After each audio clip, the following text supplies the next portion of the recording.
activate Vile Matron and then activate the other one to get a ringleader. So I kind of agree with you. I think you might have to just. So is he activating the burn wills here? Yes, he is. Yeah, Going see, for it right now. this is kind of an awkward time to do it because if he did it before, Max would have been forced to sacrifice a goblin to generate a mana to the prospector and then activate his relic if he wanted to go for it. So. And the question you have to ask yourself too here is, it looks like Max is going to sacrifice that that Bloodstained Miner to finish deck by land, make it so his relic actually draws one of his better cards. Well, not only that, but it'll remove all the graveyards. So you remove the land. You might as well remove the land now, so Death by Shaman can't use it later on. But the question you have to ask yourself, if you're in Pearson's shoes, or someone spectating this game, is what changed to make him want to. Yeah, did he hear us? Yeah. Were we talking too loud? Yeah, what changed to make him want to do this with Grove of the Burn Willows? Because nothing has changed here. The Abrupt Decay doesn't really change anything, as you are going to see him remove a card here. And is he going to be allowed to get that back? No, I can't imagine he is. So yeah, Relic of Prudence is going to take care of that. Max is going to draw a mystery card. It's a Goblin War Chief. And now we're going to see maybe... We're going to get an Abrupt Decay. Did he activate the Death by Shaman in response? No. Nope. Okay, so he doesn't have that as a mana anymore. So he can cast Punishing Fire. He still has a red in his pool. He could cast Abrupt Decay. Look like he's thinking through. I do like Abrupt Decay on the 3-drop here. Because you'd have to figure if it was a ringleader, he would have actually... Yeah, I like Abrupt Decay on the 3. He's going to take out the 4. So he takes out the 4. The only reason I would have taken out the 3 is because it's unlikely he has a ringleader. He can respond there. Yeah, but he probably would have done it in his main phase to dig for more goblins and cast them. Well, so all of this is taking place on the end step of Tietze's turn. So yeah, I'm saying if I would rather just deal with the 3, knowing that like he's not going to have a card that he can put into play in response. You know what I mean? Because we know he's a War Chief, so if you Abrupt Decay the 3, he has to respond then. And you put the War Chief, so now you have more information. You can Punishing Fire it then. Okay, sure, I got you. Now he doesn't really know. We're going to see a Dark Confidant now. Yeah, so now he doesn't know what's if anything's going to come into play. Yeah, what that card so now is. he actually can't Punishing Fire anything. Yeah. So he just And he does just pass the turn back. So Tietze is going to untap. Does not put Goblin War Chief into play. He's going to draw a card. Doesn't tick it up. Yeah, he leaves it at 3. I think that's a Yep, so, that's a Matron. Big draw there from Max. Huge draw. So he can actually go get a Gem Palm Incinerator, take care of that Dark Confidant that was looking to take over the game. Yeah, here's the question: What do you go after here? I think you just go get an Incinerator.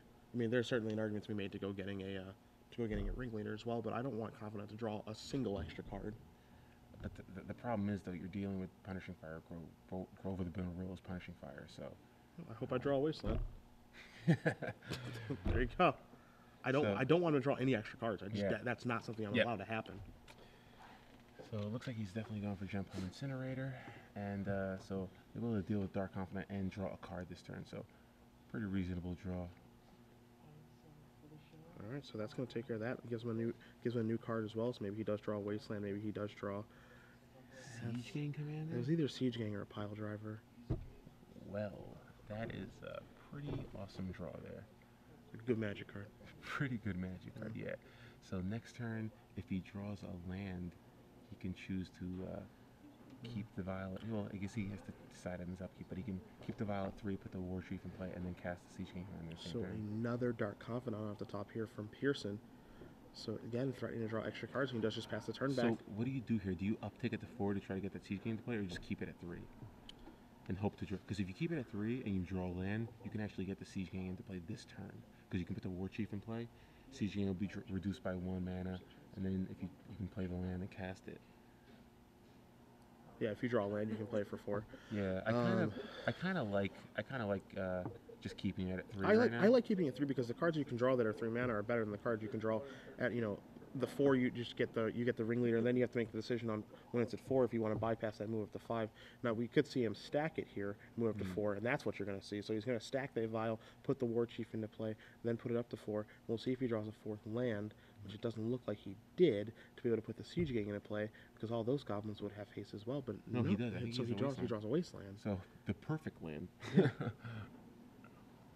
and so he's not gonna. So he's not gonna play the Siege King Commander because he doesn't want to open it up to a punishing fire. And you see Pearson looks like he does want a punishing fire this, and he will. And that's the problem with not playing the Siege King Commander pre-combat, because now he can't. Now Wasteland takes care of the Grove. So yeah. So now he's happy. Now Grove is gone. But yeah, the problem is if your reels an Abrupt Decay, then suddenly that Aether Vial, that your Siege King Commander, or even a Thoughtseize. Yep. Thoughtseize or Hymn to Torok. There's a lot of cards. It looks like it's just a Dark Confidant. Yeah. All right, so Pearson, 2 good draws, and there are lands in the graveyards now for that Deathrite Shaman. So Deathrite Shaman can come down, and now here comes. Looks like it's attacking. This is a tough Dark Confidant coming in here. It's interesting attack. This is a very, very tough Dark Confidant. I'm not sure why William's afraid of. You think William's afraid of just revealing and taking too much damage with the Dark Confidant? I mean, he is at 14 life, but I don't know. You have a Deathrite Shaman in play. You have I don't know. It just seems like you're more likely to need to draw cards here than you are to risk losing, to the Dark Confidant. I don't know. I just don't like this attack at all. Yeah, I think interesting here. So now he's going to Punishing Fire that once it does get blocked, and I feel like that's an attack that he just didn't think through at all, because that Punishing Fire is not coming back. So what's it going to accomplish? He's going to remove this. He's going to play another Dark Confidant, pass the turn back. That Punishing Fire, he doesn't have a Grove with the Burn Willows. You need that, and you know that Max is a Siege King Commander. So if Max draws a land, I don't know. I don't think he revealed the Siege King. No, yeah, you're right. I apologize. So he doesn't know about that. But yeah, the bad thing for, but although again, because he upticked the 4, you can kind of assume maybe a bit of a giveaway. Maybe it's a giveaway. Now he's going to trade here. So now he's trading off Bobs with Goblins. Maybe he's just really concerned with his life. Yeah. And now you're going to see Siege King Commander come in here. 3 Goblins are going to come in. We'll probably see him just take care of the Dark Confidant right now. It's not going to get him any extra cards. Just pass the turn back. Yeah, so Deathrite Shaman, not going to be that effective right here. Really need to grow over the Burn Willows. Yeah. Get back that Punishing Fire. Start dealing with that Siege King Commander. And there it is. You actually called one. Wow, I called one for William for once. That's pretty interesting. So, yeah, suddenly, things not looking that bad for William. Aether Vial's at 5 now, so really can't bring anything but a Siege King Commander.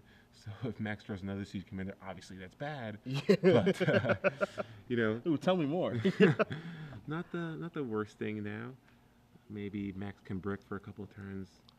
Oh, well, that was a Goblin Matron, I'm pretty sure. Is it I'm almost positive that was a Goblin Matron from... He definitely has at least an Aether Vial in his hand. Yeah. I know that. Deathrite Shaman. Yeah. Goblin Matron would be fairly saucy. No, I'm not going to lie.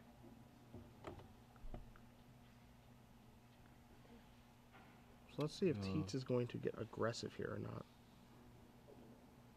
Don't really see a reason to attack William down to 9 and just lose a Goblin. Let's see if this is a Matron. Well, you see 3 mana being tapped. Yeah, so if it is a Matron, I like just searching for CGing and just passing. I don't think you really want to just lose one of your Goblins, especially when you can effectively just cash it in for 2 damage. Yeah. I wouldn't even Aether Vial until I have mana up so that I can activate it at least once.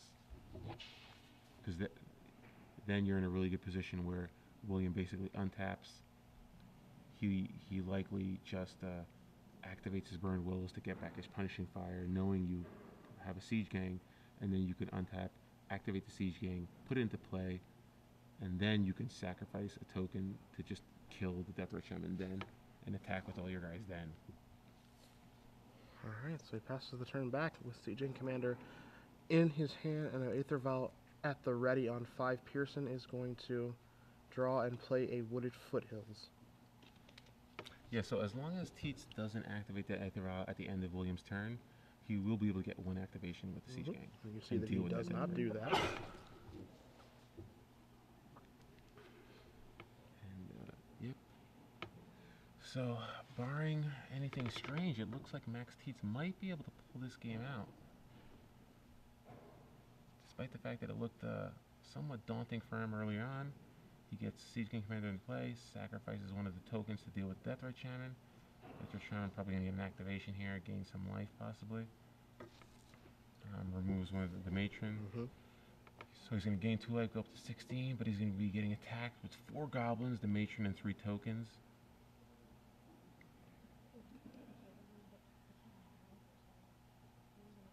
Alright, here come the gang. All them there goblins getting on in. So 5 damage is going to come across. Pearson's going to move down to, I believe, 11 will be his life total.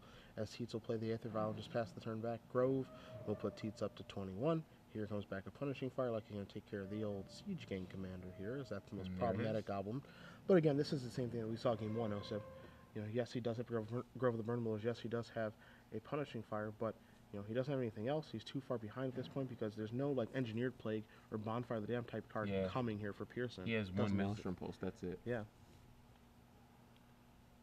So let's see if the Tarmogoyf wouldn't be the worst card here. But again, looks like he just blanks for the turn. And what do we have on Max's side? So Max just going to bring in all his goblins again. Gain life. Get back that Punishing Fire. Take care of the Matron. I'm going to end up taking 1, 2, 3, 4, 5, 6. Go down to 5. So yeah. You see Cavern of Souls in Tietze's hand, along with another card.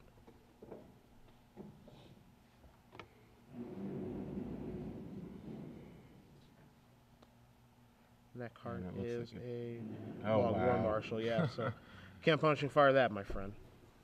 2 power with 2 different creatures. Pretty solid draw right there. Now you do see Cavern of Souls come into play. Naming Goblin, going to pass the turn back. Pearson's going to untap. He needs Maelstrom Pulse right now. Maelstrom Pulse.